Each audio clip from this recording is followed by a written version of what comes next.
What is TWS podcast, episode, whatever, who cares at this point? Bar. Like. The rants of the vindicated. It's my podcast and I do what I want to. People, listen. Word, is it still live? It's not working for me, Rich. All right, we gonna keep going. I know I changed my voice at work. Bars on the radio. What is TWS podcast? Ready. I feel like the Neanderthal. Staring at my watch and I'm feeling so new school. Suicide attempts, how many tries to take? They ain't ready. Alright, and welcome to another episode of the What is TWS podcast. As always, I am Flan, and across from me is my brother, Rich Nerd. Yeah. It's been a minute since we had like just a Flan Rich episode. It's been guests, and Rich been out of commission, some medical issues to attend to. I wish I could post them pictures you sent us on the group from after the dentist. Man, I was looking horrible. We better never beef, Nick. We better never beef. Them shit's The ones the next day, man, Renee mom came over and she was like, "Are you okay? I saw that picture. You didn't look too good." And I'm like, I was out of commission. Shit, I was fucked up. From the look of your face, I can only imagine the shit that you were saying in the car ride home. That's the video I want to see. Somebody should have caught that joint. Man, I was out before we went in because somebody had to drive me, so I had Larry do it, and because Renee was at work, and I was like, just don't say nothing stupid in the car because I'm gonna have to say something stupid, and I'm not gonna remember saying nothing stupid. It's gonna be bad. Everybody just wanted to have a conversation with me. I'm like, y'all fucked up. Hey, Strong. That's how it goes. All right, but yes, this is the White Pants Society. I think this is episode like 70. Yeah, 70. So we like senior citizens in the game. For real, right geriatric. So yeah, episode 70. I guess let's get the business taken care of first. ttcharities.org. Please check out the website. Right now is the Summer of Giving. I finally remember the name of the promotion they got going. It's the Summer of Giving. So when you donate to them, they have different incentives that you'll receive in return for your donation. I know one of them is tickets to the African American History Museum, the Smithsonian, the new museum in DC, which I haven't been to yet. I hear it's quite the experience, but it can be difficult to get those tickets. So right now, you donate toward a good cause, you can get tickets in return. So check out ttcharities.org. Donate anything you can: time, money, clothes, books, repost or retweet. Every little bit helps. ttcharities.org. I gotta ask a question real quick. All right. Before we get too far. All right. We good? On what? Oh yeah. Hold on. Yeah. All right. Before I bring out my good material. All right. Let's go. We good. Yeah. I'm a horrible audio engineer, but I actually see like waves right now in the software. So we recording something. Back to the bills. RenasCakeys.com. Rena's Cakeys. If you don't know what a cakey is, it is the size and shape of a cookie, but the texture of a cake with flavored icings on them. I know they come in lemon, lime, strawberry, coffee, almond, and there's one I'm forgetting, I believe. But they're all dope. And besides cakeys, she does everything else: pies, macaroons, wedding cakes, really elaborately decorated birthday cakes. She did a cake decorated like the Appalachian Trail. Just crazy dope. So anything you need, holla at Rena at renascakeys.com. Rena's Cakeys. RINAS Cakeys.com. And then last but not least, our brother over at celebrityhaircorp.com. Brother Alex. Get all of your natural hair extension needs taken care of with the benefit of free shipping and no tax. Can't beat it. All right, that's Is that like a so like can you say natural and hair extension? I mean, because I'm do guessing, they contradict? I'm guessing they like actual. It's like human hair, but human hair extensions. Like so, like perfect example. And Renee and I laugh about this one all the time. You go to the supermarket and they sell real imitation crab. So what the fuck is fake imitation crab? I don't get it. So I figure it's one of them things. But all right, cool. I don't want to know either way. If you put an imitation crab in anything that you serve me, let me know so I can not eat it. But it's real imitation crab. If you put an imitation crab in, I don't care if it's real or it's fake. All right, but I guess we're done with that. But what's good? I think you should take the floor, Rich. It's been a minute since we just heard you. Man, I got two rants, and I don't. they bother me on different levels right now, but I gotta get it off my chest. Number one, to Flan's point, like you said earlier, I've been out of commission. Went to New York, ended up getting bronchitis. Then I had like a collapsed lower lung, couldn't breathe, couldn't barely talk. Went right from that to dental issue, got all 4 of my wisdom teeth pulled. Mouth completely wired up, full of stitches, can't eat, can't do nothing. Barely talk properly because I'm scared I'm going to pop a stitch. But you're here, though. Yeah, so I'm here because Won't he do it? Because I Won't he do it? I finally popped the stitch. Oh, all right. Popped the stitch yesterday. So now I got the bottom right side. It's like flapped over so the gum is not like closed properly. So now every time I eat, I got to go rinse out shit crazily with the saline solution. So I'm like, you know what? I'm just not going to eat. I'm about to go on a liquid diet. It's just too much work. That's why you're in here with the Powerade right now. Yeah, that's why I'm drinking Powerade to replenish my electrolytes because I'm hardly eating.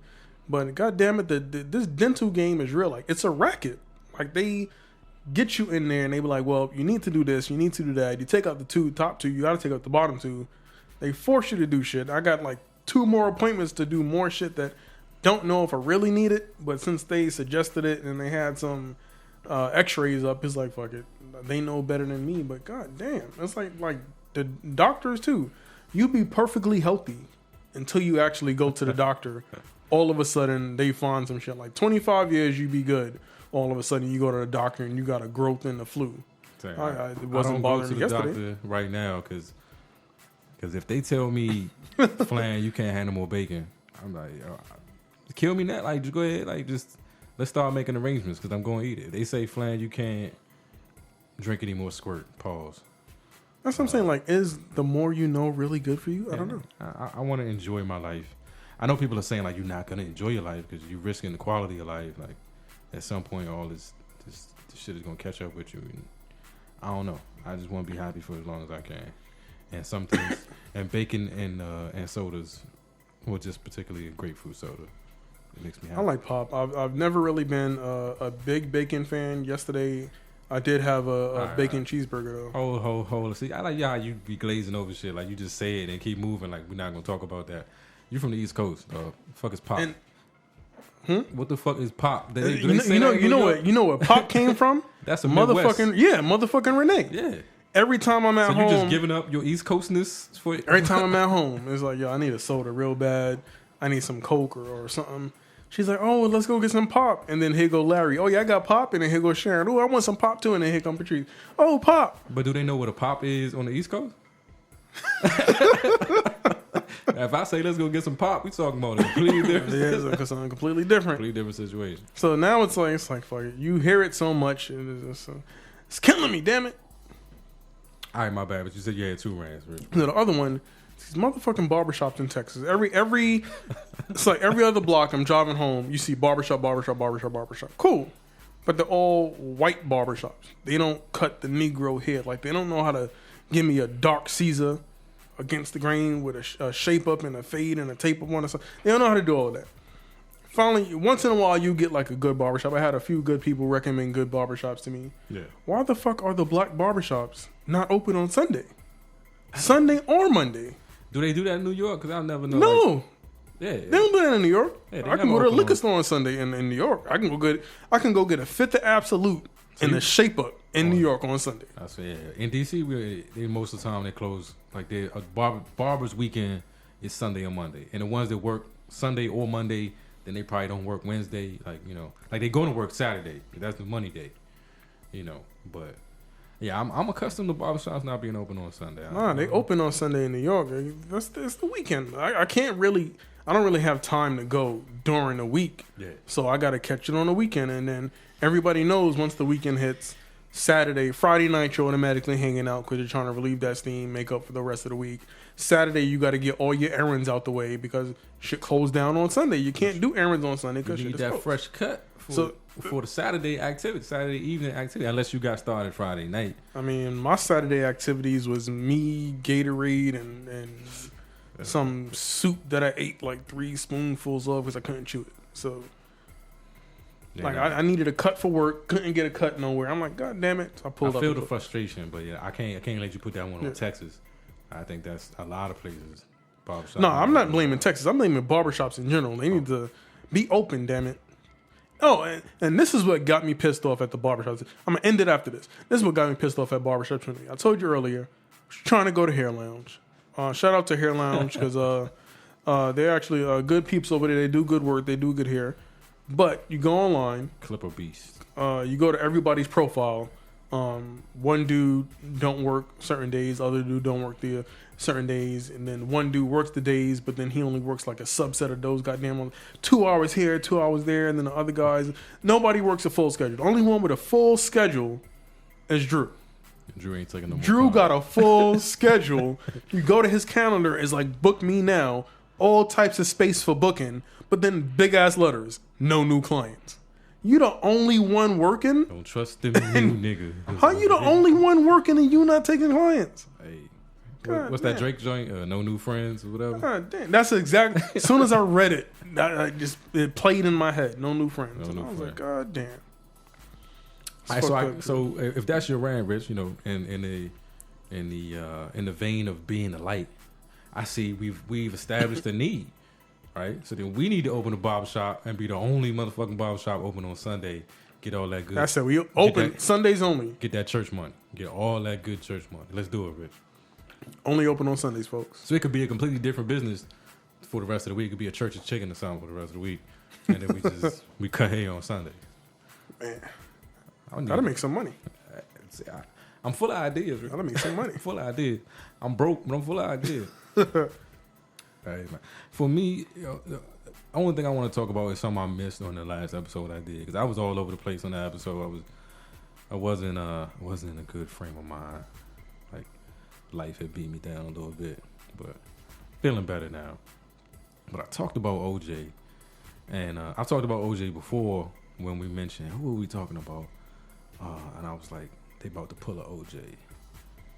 It might have been Bill Cosby. I was like, you know, if you go to court for something horrible and you win, you innocent. You're supposed to find a place in the world where nobody can find you and disappear and never be heard from. You should never get a jaywalking ticket. We should not know you exist ever again. I don't even know how R. Kelly dodged all the shit that came his way. I don't even remember him going to court. Like I think he went to court and then he just stopped going to court. I don't remember there being like a verdict. It went away quick. It wasn't no verdict. It wasn't no nothing. He was just at court one day and the next day it was like, ain't no more court. We ain't gonna do that no more. It's like why won't you go away, my nigga? Like just go away. Like never be seen again. You got enough money to probably disappear someplace. Go to Thailand. Don't they let you do like kid shit over in Thailand? All that shit. Like go somewhere where the shit is legal and ain't nobody gonna look at you funny. You know what I mean? I don't know whether he's doing what he's accused of doing right now or not.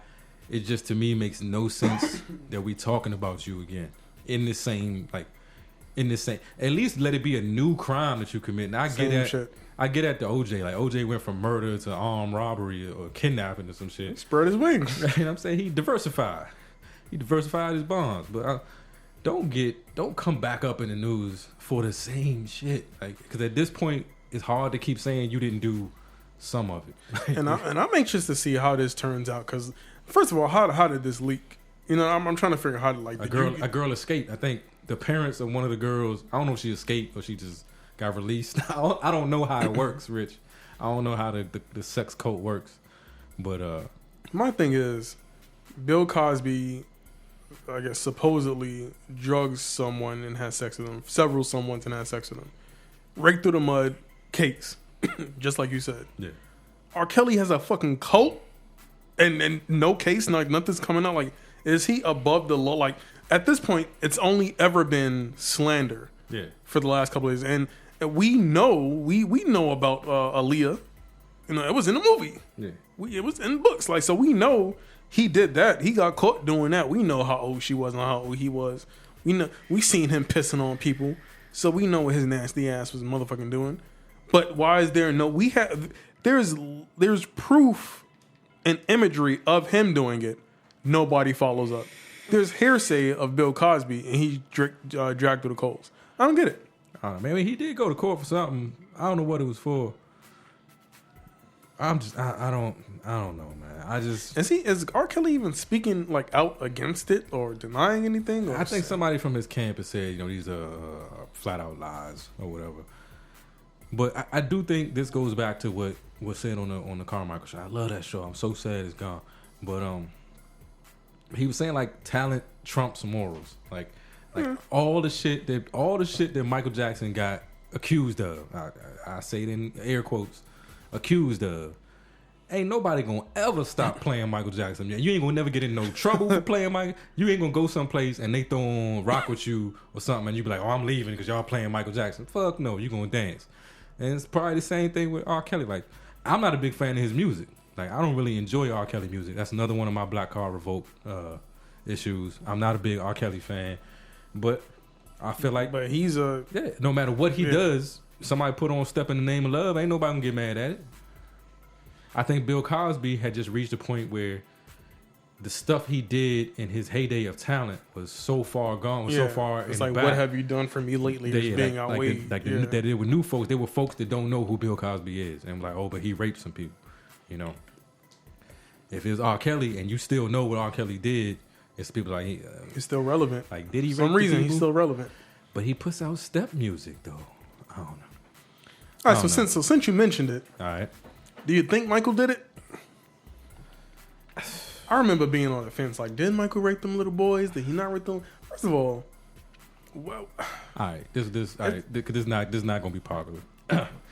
Shit, I'm about to get in trouble again. All right, so everything we seen about Michael Jackson showed that like he really didn't have the traditional childhood, and as an adult with the money and the resources he had, it seemed like he was trying to recreate a childhood. Now, we all know that you get a bunch of little kids unsupervised in the wrong place. There's going to be one of them that's like, we should touch wieners. It's like there's going to be one little weird fucking kid that don't have experience with his body and trying to learn things. I'm like, maybe Mike was that kid. Maybe at 50 years old, he is just reaching that point in his sexual development that he was that kind of kid. Like that's really the only way I could see him doing this stuff. That's what I'm saying. Like I'm probably gonna get in trouble too because I'm on board with that. Because I don't agree with the fact of him having all these kids over at his house having sleepovers. Yeah. But then again, what kind of parent is like, you know what?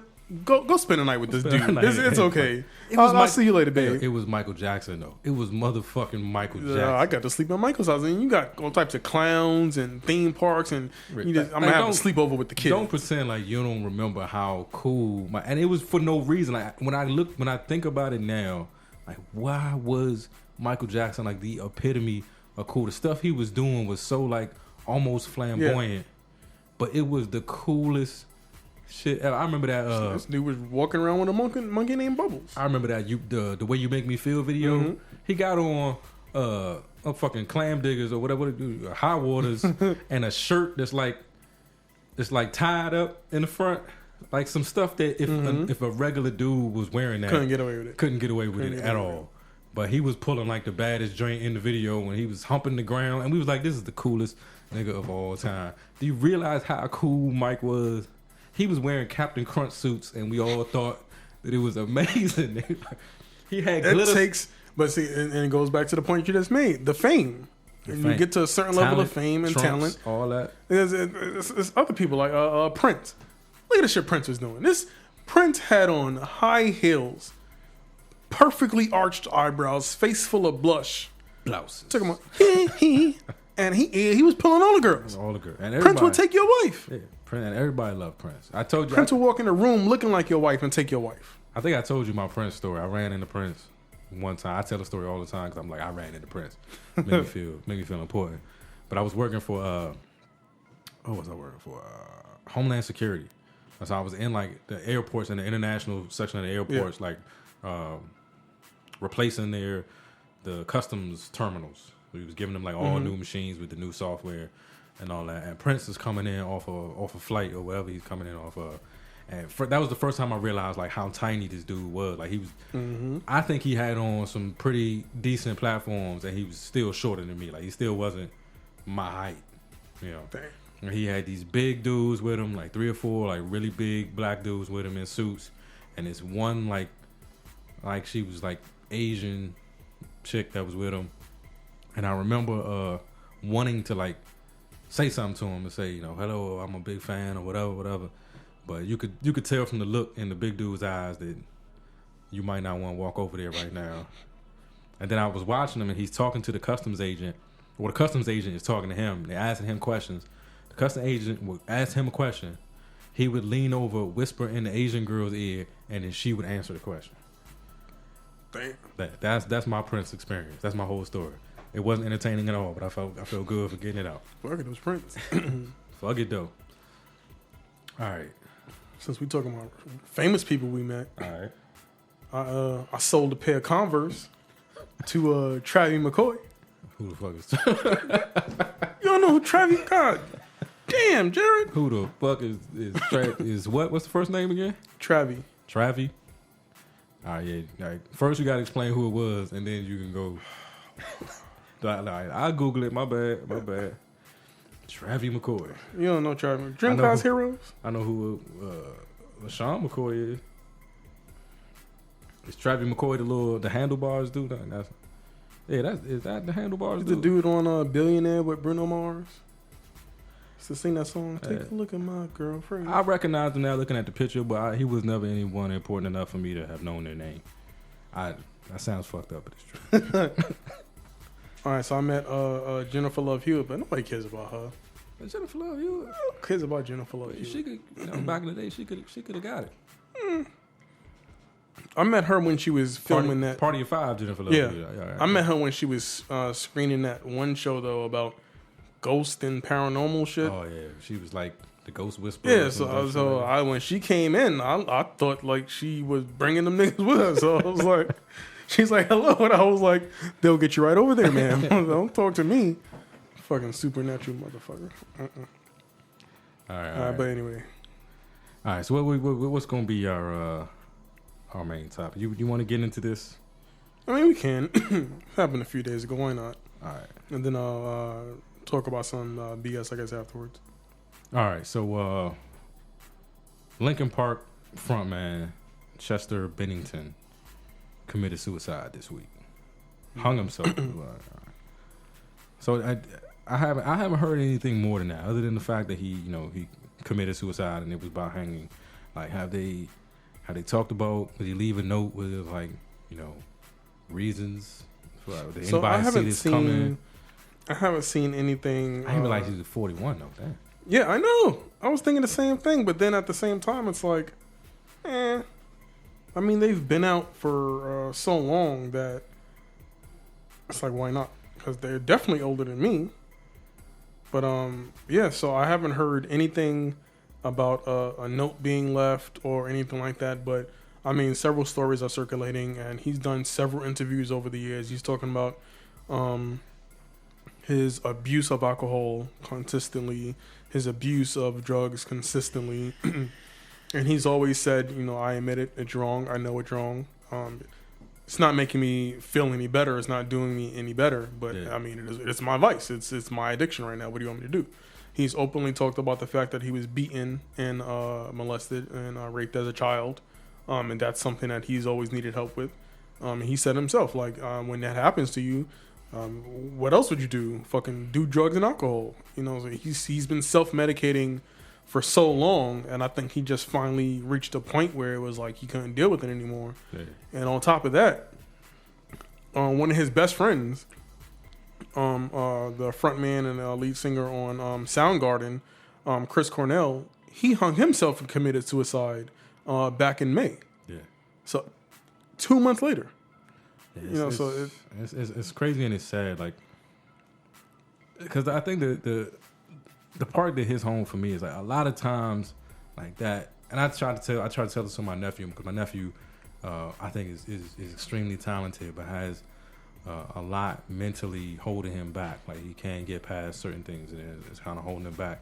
But a lot of that like amazing art that we get typically comes from these places of like deep pain and suffering, like, and you almost can't get that content, that art, that music without without that. So it's without like that a catch-22. sacrifice. Yeah, It's like a catch-22. And then I know, like, just in these situations with alcohol and stuff, it becomes like a cycle. Like you do it because you're depressed or you're down or you're trying to cope with something, and then you've done it and that upsets you. I'm here again. I'm at this low point again because I've abused these things, and then that makes you depressed, which makes you go back to your coping mechanism. So it's always a cycle. It's just like, it becomes a self-fulfilling cycle. Like you can't get out of it without reaching out for help. And then it's like it's always sad. Excuse me. Damn. When you finally get to the point where it's like you feel like you can't take it anymore, and being dead or taking your life feels like the best option. Better, like when it comes to the fact that like being dead and just ceasing to exist sounds like a better option than living. Like I can't fathom that. And I was reading an article the other day, and they said that they did a study out of I forget the exact figures, but it's something like basically, say 1,000 people try to commit suicide. Out of those 1,000 people, like some might jump off a bridge or something. Out of those people, like you might get 10 to 15% that live. Yeah. They'll live, but now they have like a broken leg, ankle, like whatever the injury was, however they try to commit suicide. But then the vast majority of people who tried to commit suicide, the first thing they always say upon speaking to everybody was immediately after they jumped or sliced or pulled the rope or did whatever they did, that split second afterward, when they think, like in hindsight, time basically like slows down. They're like, oh shit, it wasn't worth it. Yeah. It wasn't worth it because, when you're going through it, it's hard to think about anything outside of that pain and misery. And we've all been there at a point of heartache and depression, and you're just going through something and you just feel so bad in that moment. A lot of people are able to go through it, but even more are able not to see the light on the other end of that tunnel. So imagine having a world where that's just your life every day. How do you help those people to see the light, or to convince them that, hey, there is a light, however minuscule, and to get help? I mean, I think people really have to, because it's hard for folks, and I don't want to say I've been where he was. I think if I'd actually been where he was, I wouldn't be here today. But I've been someplace close, and it was probably, like you said, like that moment right after you get ready to take that step, where you have that little bit like like you're not as serious about dying as you thought you were. Like you don't know that you're ready to die until you try to die. You just don't want this existence. Yeah, and then you realize I'm about to die. Like like you don't know about that. Like we watch movies where somebody got a gun to somebody's head, and we be like, I would have done it, and I would. You don't know. That's what I'm saying. You what can't. The feeling is like that I'm about to die. You can't until fathom you're about like to death. Die.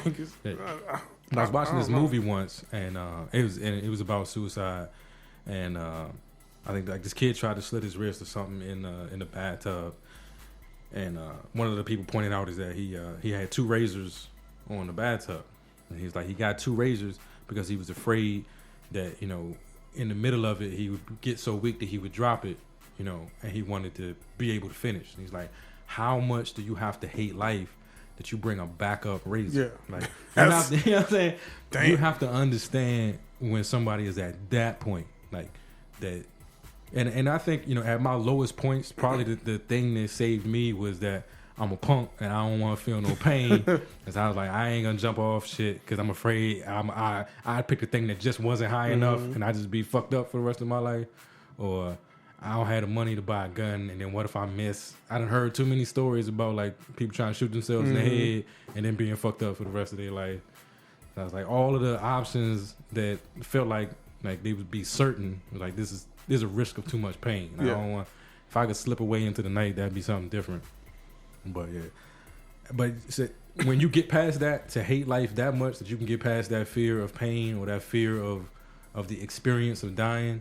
You have to understand that that's where somebody is when they do something like this, and you don't get there overnight. Like this, it takes time. It's a long process. Then it's like, what do you do? Like, how do you? Because at some point, obviously, they're functional. They're so good at masking it. Like, what do you do? Like, how do you recognize those signals, because they're so good at masking it. And it's like people subconsciously cry out for help all the time.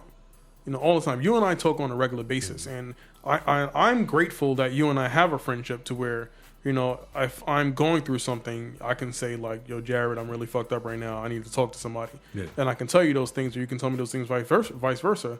But a lot of people just don't have anyone to talk to. And I think we were talking about this story the other day, and just speaking about the fact that other people like him, and they do these things, and they just feel so alone and like they don't have anyone to reach out to, so they, take things into their own hands. And it's just the same thing. He had a wife and 6 kids. And with that many people in the house, plus maids, servants, friends, family, all surrounding you, the fact that you can still feel lonely enough to where you don't have anyone to talk to because you don't think that they will understand. When you cross the lines to starting to believe that these people would be better off without you. Yeah, that's... Like, I think a lot of times we get so upset and we vilify people that commit suicide. Like, how could he do that to his family? How could he do that to his kids? How could he leave them alone like that?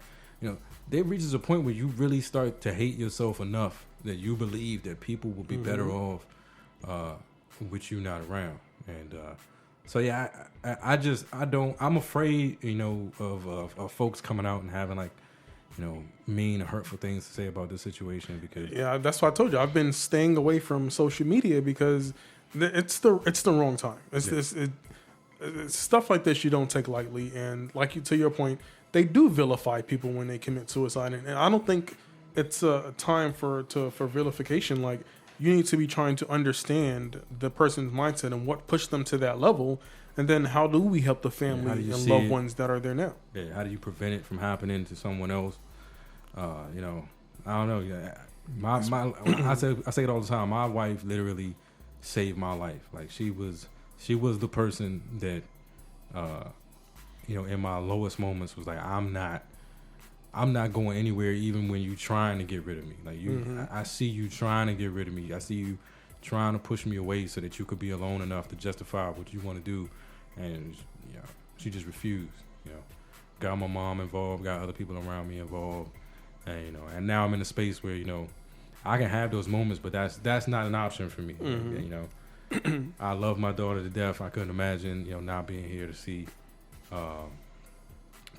certain things happen for her. But I can also understand a person that reaches a point when they think that they're detrimental to their children, that them being around and their children having to deal with who they are might be more harmful than good, and that's when you can make a decision like this. It's just like you said, like trying to find ways to look at his life, or look at these last couple months, or even beyond that, and just see what the signs were, see what the warning signs were, see where the moments where somebody could have stepped in and helped him. But even beyond that, for people who are feeling like that, like Rich said, there are so many people who go through this, and so many people who attempt suicide and are still alive. You're not, whatever it is you're dealing with, you're not the only one dealing with it. And there are, so never think that you're the most horrible person in the world, or you're unworthy of whatever. I guarantee there are millions of people who've probably, gone through it and came out the other side better. So if you can, reach out and just talk, or, I'll do my best to share, all the shit that's happened to me, so that someone just knows that it's possible to keep going. It ain't easy. It ain't fun all the time, but it's possible to keep going. It definitely is. And turn it into art. Art. Yeah. I think Talib Kweli got an interlude on one of his albums where the dude is like, things in life aren't always going to go the way you want them to. Business, friends, love, money, in those times where things are at their worst, that's the time to make art. Write a book, write a story, write a song, write a poem, paint a picture, draw something, do a sculpture, whatever. Channel all of that energy into something. And I'm telling you that some of the greatest, most beautiful things we've ever experienced in life have come from people that were in pain. Off my soapbox, find something better. Deep. All right, so this isn't really important. I just want to get your opinion on this. So Nike, well not Nike, but start at the beginning.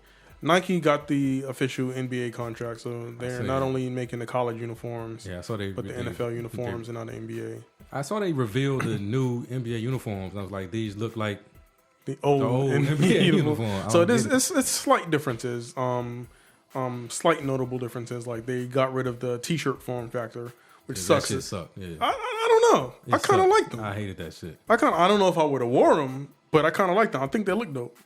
But they're going back to just regular traditional jersey. There's no more home and away and hold on, let me look it up to see what exactly they're calling it, because there's going to be one colorway all season long or something. No, so it's different ones, but they're not calling it home and away. They're calling it something different. So they're calling it, so what we know as a home jersey, which is traditionally like the light jersey or the white jersey, they're calling the Association Edition. What we know as the away jerseys or the darker colors or black colors, they're calling the Icon Edition. All right, hold on. Whoever made that decision at Nike, go kill yourself. And then they have two alternates. So the first alternate is called the Athlete's Mindset. So built with the athlete in mind, using their feedback and stuff like that, what they want to see, what they want to wear. And then the last one is called the Community, which is inspired by the community's feedback. I'm not sure. I'm just envisioning myself going and like, not that I ever have bought a jersey, but I can't go to like Foot Locker now and be like, yo, can I get that Athlete's Mindset?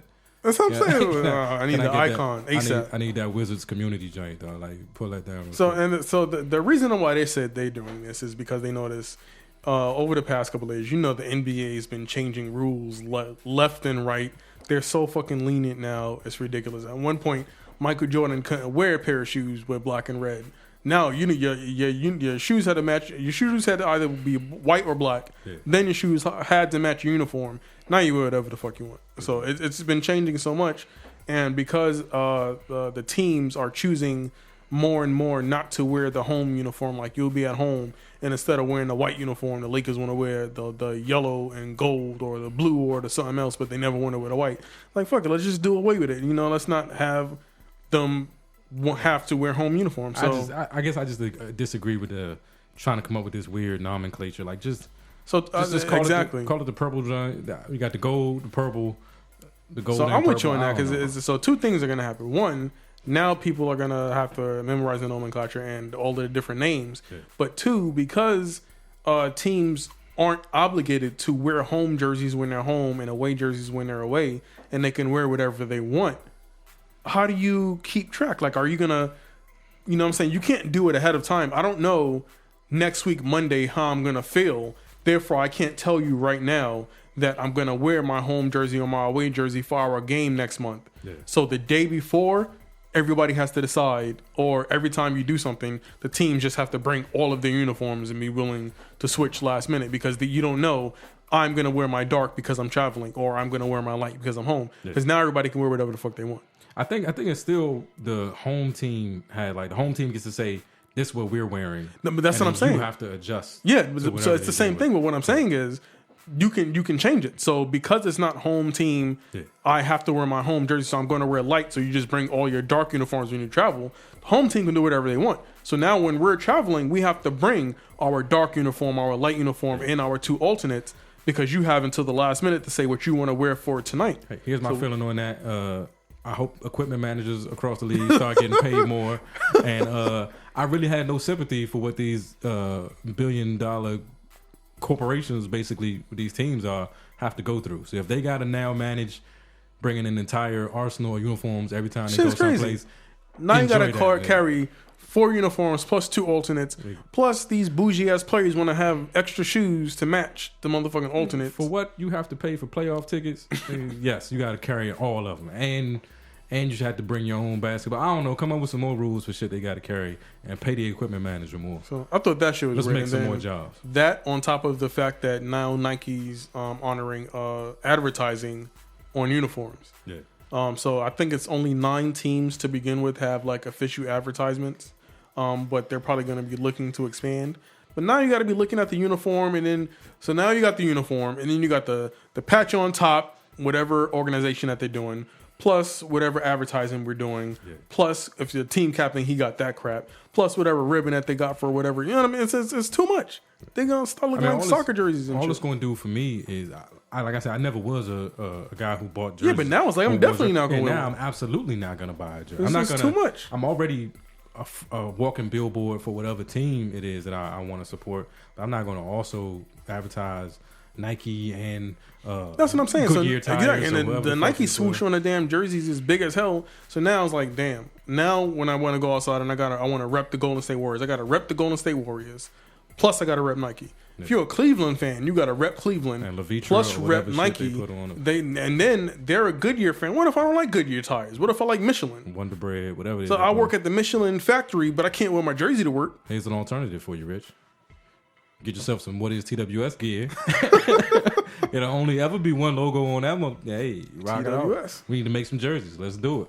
Shit crazy. Identify a need, fill the need, Rich. This is what we doing today. We opening barbershops on Sundays and we dropping new jerseys with like no logos whatsoever. Whatever. I don't know. We gonna work it out. Shout out to What Is TWS. If anybody in the NBA is listening to this, if you want What Is TWS to sponsor your motherfucking jersey, we in it. Let us know. We will put the logo on the back of your jersey right now.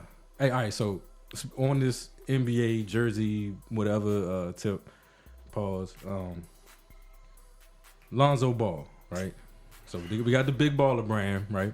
And he wore the Big Baller shoes, I think, the first 2 games of the summer league. Yeah, but and then he's been next all Nike, right? Nah. Then he went Nike, Adidas, and Under Armour for the next 3 games. So he trying to do shop around? So LeVar comes out and says this. He wants to show like Kobe was signed to Nike.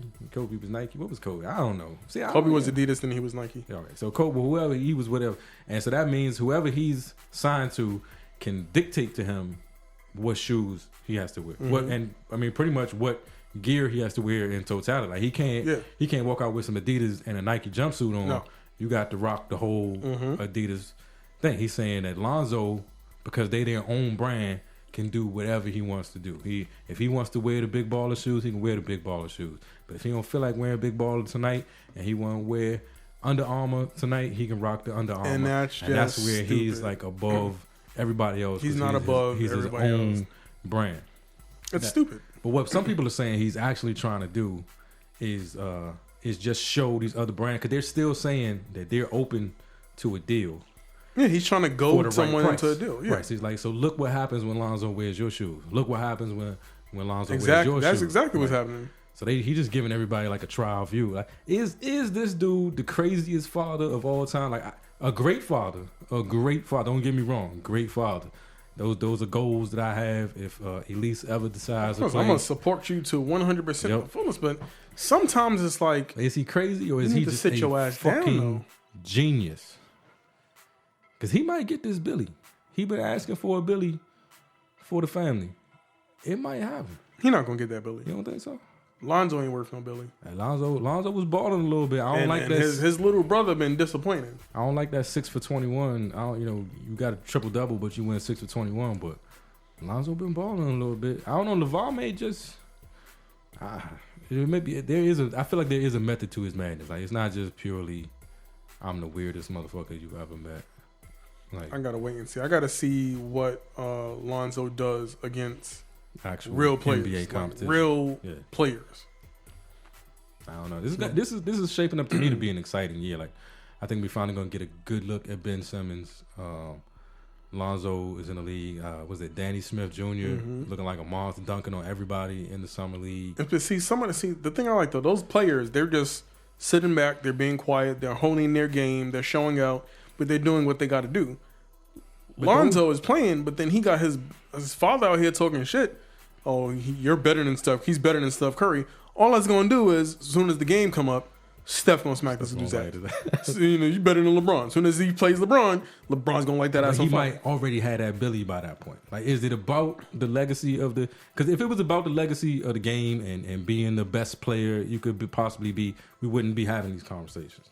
But LeVar, it sounds like LeVar is trying to capitalize. Like, yeah, maybe he might be the best player. He's trying to going to be. Yeah, he's trying but to. we're going to get every cent we can get out of whatever potential he has. And he has right now. He has no choice but to push as hard as he's doing, because if Lonzo turns out to be a bust and he can't do what he's being billed to do, They already then, got their check. And yeah, walk so off. they have reason to not give it to him. He needs to get as much as he can right now.